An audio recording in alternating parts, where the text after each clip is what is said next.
Oi, tudo bem com você? Bora papear um pouquinho sobre livro, em especial sobre a minha leitura mais recente, que é Por que os Generalistas Vencem um Mundo de Especialistas, de Dave Epstein. Esse vídeo ele tem o intuito de falar para você quais foram as minhas impressões, em especial eu vou te contar 4 pontos altos que eu encontrei aqui nesse livro, que para mim foram muito curiosos e me fizeram um total sentido. Bora para a contextualização. Quem que é o escritor? O escritor é David Epstein, aqui ó, esse moço aqui. E ele é mestre em ciência ambiental e jornalismo pela Universidade de Colômbia. Fora isso, ele também atua como jornalista investigativo. E ele começou a ter um interesse, porque ele começou a perceber na sociedade várias histórias ali de pessoas.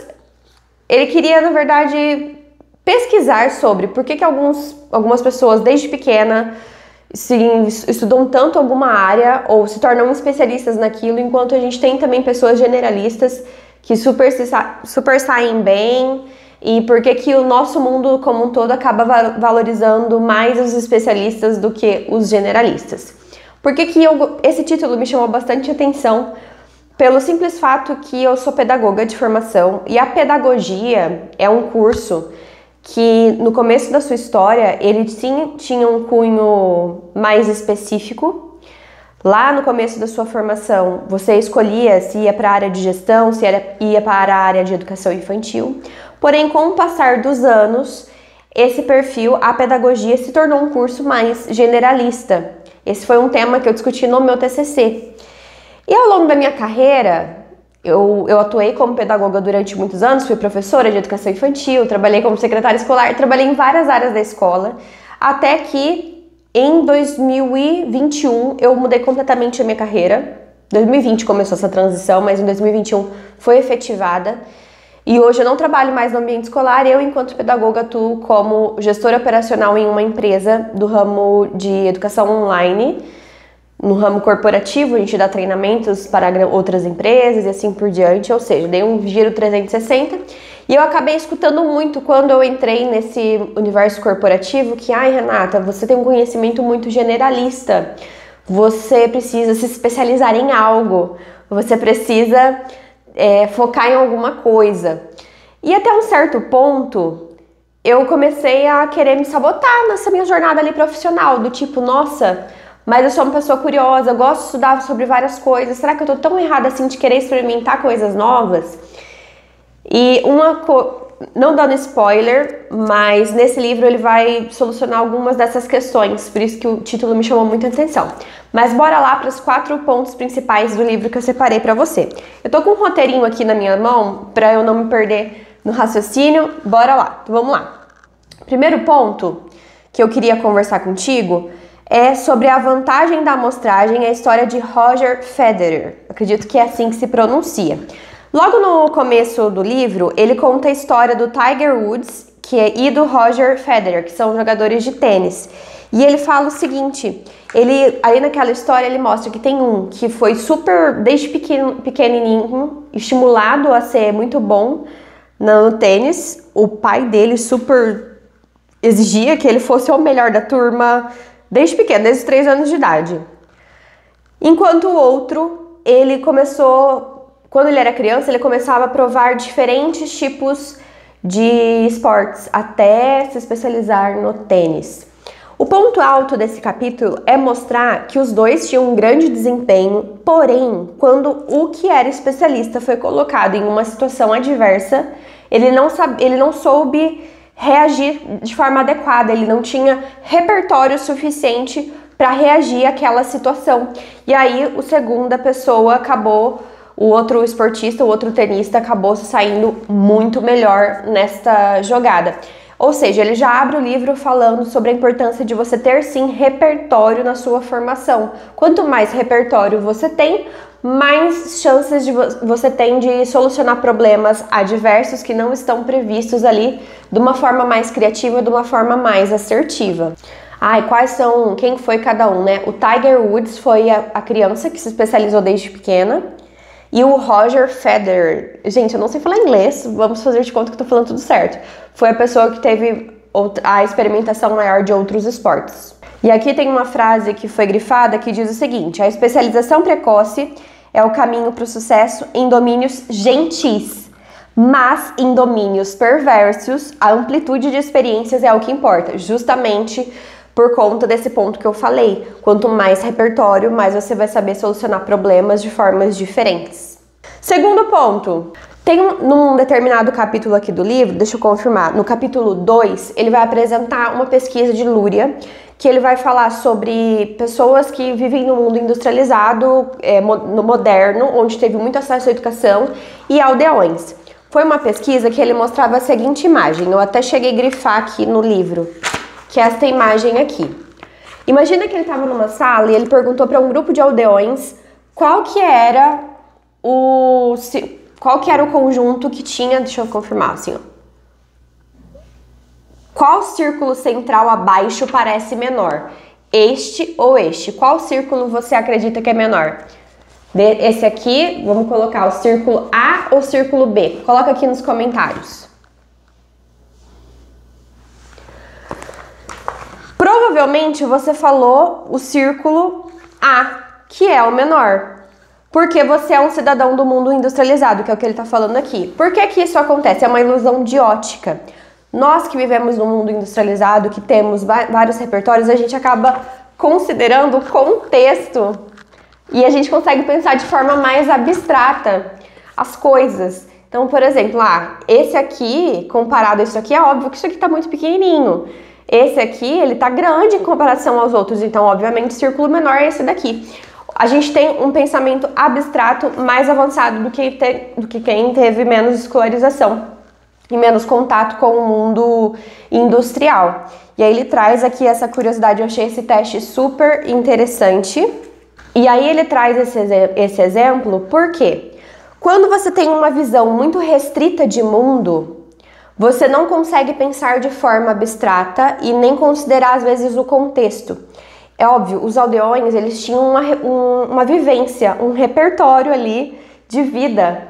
E por isso que eles não conseguiriam fazer essa abstração de algumas informações. Enquanto pessoas mais industrializadas conseguem pensar de uma forma mais abstrata, relacionar outros pontos, discutir de forma crítica outros pontos. E aí ele fala do perigo da especialização. Quando você foca só em uma determinada coisa, você acaba fechando o seu olhar para outras situações, para outras possibilidades de solução daquele problema ali. Ponto número 3. No capítulo 3 também, ele vai falar sobre o mundo não generoso e a necessidade de adaptabilidade.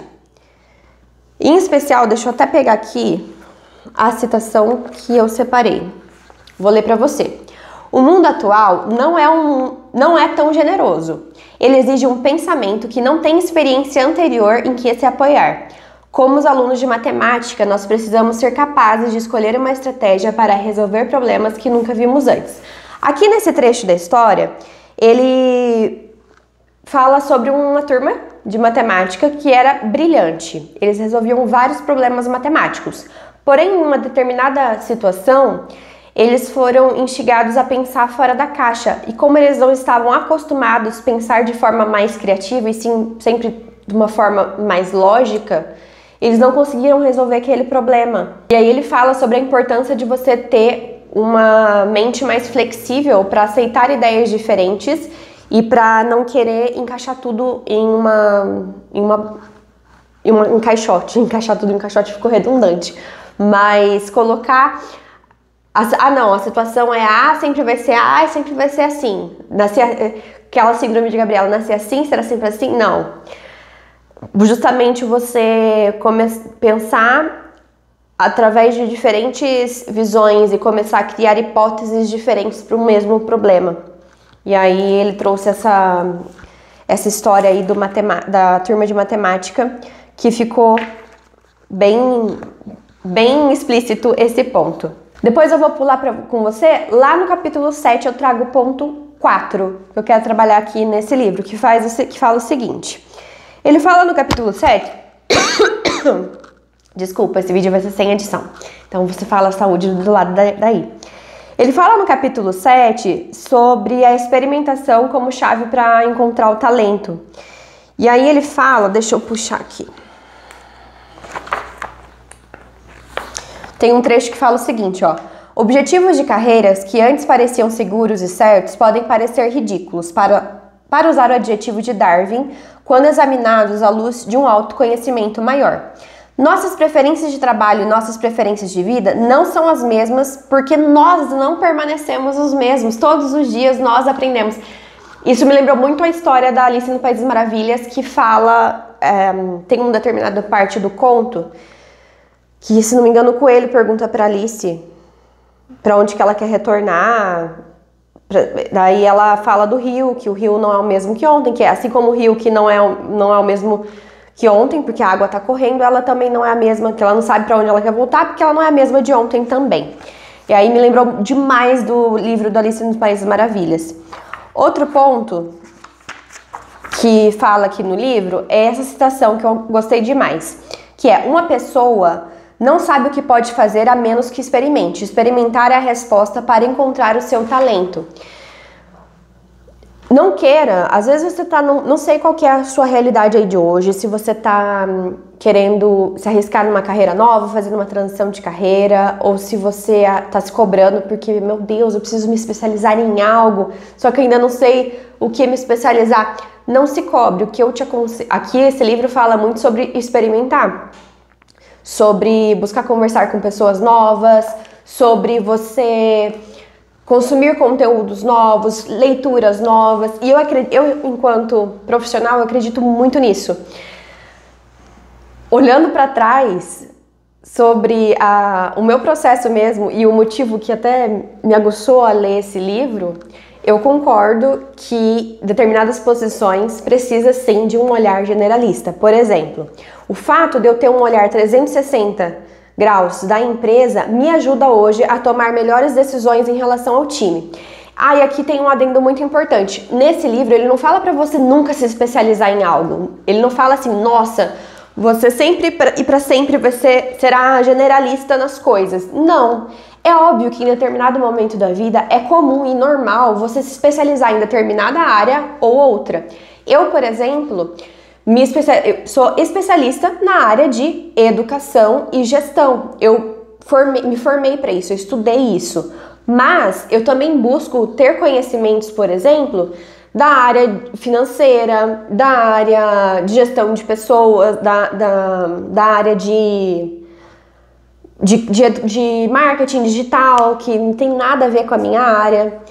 Então, assim, é importante, sim, principalmente se você está numa parte, num repertório, ou está buscando uma chance para a área de liderança ou ainda empreender, você entender um pouquinho sobre cada parte do setor ali da sua empresa, até para você saber como direcionar o seu time, como cobrar, saber se está indo para o caminho certo ou não tá. Isso é algo que eu falo demais com o time também. Eu, enquanto gestora, eu não sei fazer muitas coisas. Eu não sei fazer gestão de tráfego, eu não sei fazer páginas, sites, design, não sei. Mas eu sei o mínimo para que aquilo tenha seja eficaz, atinja o objetivo que a empresa deseja. E aí, óbvio, como eu sei o mínimo, o que a gente quer alcançar, o porquê e o como, o porquê que a gente precisa fazer aquilo, o como precisa ser executado, eu consigo, consequentemente, cobrar do time. E como que eu consegui isso? Indo atrás de estudar, de ler diferentes livros, conversar com diferentes pessoas, me abrir mesmo para experimentação. E eu acredito que esse livro é um grande convite para você se abrir a novas experiências, se abrir a diferentes culturas, se abrir a novas leituras, se abrir a novos conhecimentos também. Eu leria esse livro de novo? Não leria. Apesar de ter uma leitura super fácil, ela traz várias histórias que vão ali unindo e amarrando todo esse contexto. Tem a história da Nintendo, fala da NASA também, de outros esportistas, de musicistas também. É bem legal por conta da história que ele vai amarrando. Como o escritor, ele é jornalista, ele sabe muito bem argumentar, ele sabe muito bem expor as ideias de uma forma leve, não é uma leitura difícil, como, por exemplo, do livro Antifrágil do Nassim Taleb, que eu também fiz resenha, vou deixar um card aqui pra você, bem tranquilo, mas eu não leria de novo. Eu li agora mais para ter um repertório para entender o porquê, né? Como que esse mundo que exige tanto você se especializar, Sendo que ser generalista também tem o seu lado bom, de você pensar fora da caixa, de você saber solucionar problemas em momentos adversos, nesse mundo tão perverso que não é nada previsível. Hoje tá assim, amanhã pode ser de um outro jeito. Se você se interessou por ler esse livro, eu vou deixar o link aqui para você adquirir no link da Amazon, para você conseguir comprar. E olha só, tô com uma ideia. Eu tô querendo abrir um grupo de estudos ou um grupo de livros ali pra gente discutir. É mais um aplicativo mesmo de desenvolvimento humano, como se fosse um grupo onde eu ia compartilhar de forma mais profunda esses meus estudos, esses meus conhecimentos. O que você acha? Você toparia participar? Deixa aqui nos comentários, é uma ideia ainda que eu estou amadurecendo. Foi um prazer retornar aqui com essa resenha de livros. Deixe seu curtir, se inscreve no canal e até o próximo vídeo.